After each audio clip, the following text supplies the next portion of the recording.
Before the story begins, these rules are real.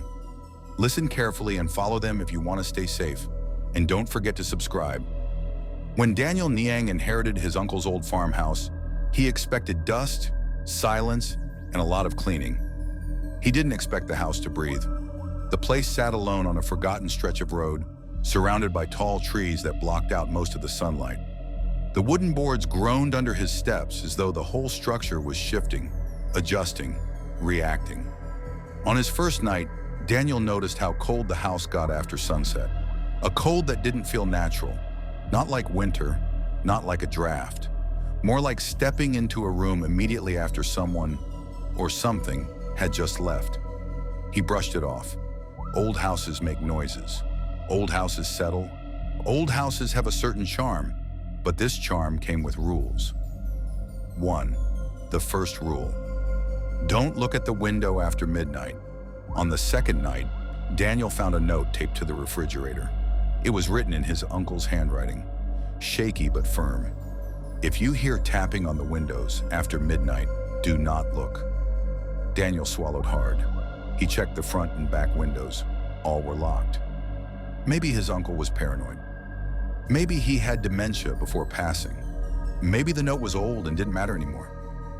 That night, Daniel slept uneasily. At exactly 12:03 a.m., a faint tap, tap, tap echoed from the window beside his bed. He held his breath.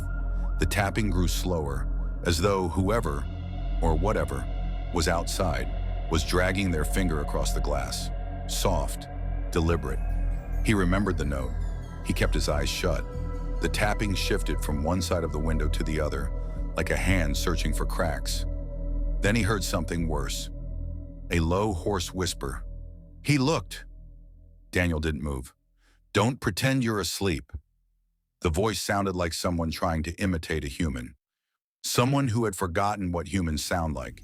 He clenched his teeth, covered his head with the blanket, and stayed frozen until the tapping finally stopped. Only then did he hear loud footsteps walking away across the gravel. He didn't sleep again that night. 2. The second rule.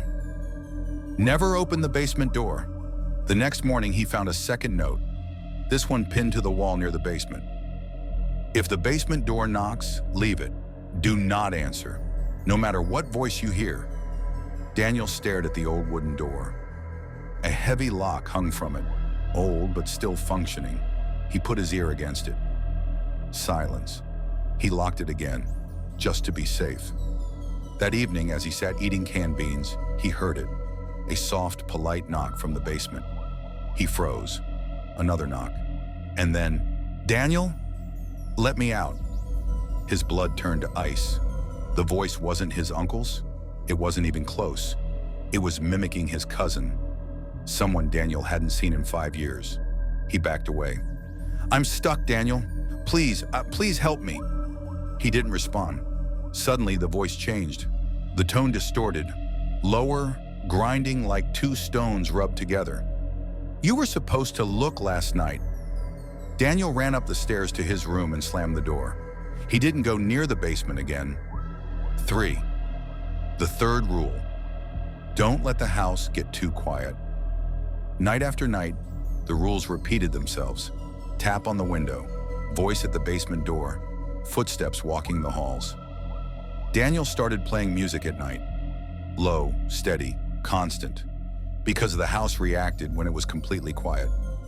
He realized it the morning the music stopped playing because the battery died.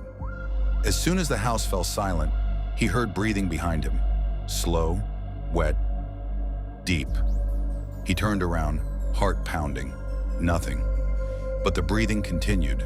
He grabbed his phone and turned the music back on. The breathing stopped instantly, as though the thing, the presence, didn't like competition. That night, he left the music playing on a loop. 4. Midnight in the fields. 5 nights later, something changed. Instead of tapping at the window, there was a scraping sound. Long, dragging, as though sharp nails were sliding across the glass. Daniel sat up in bed. The scraping stopped.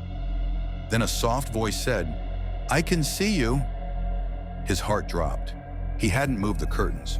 There was no way to see him. But somehow the voice knew.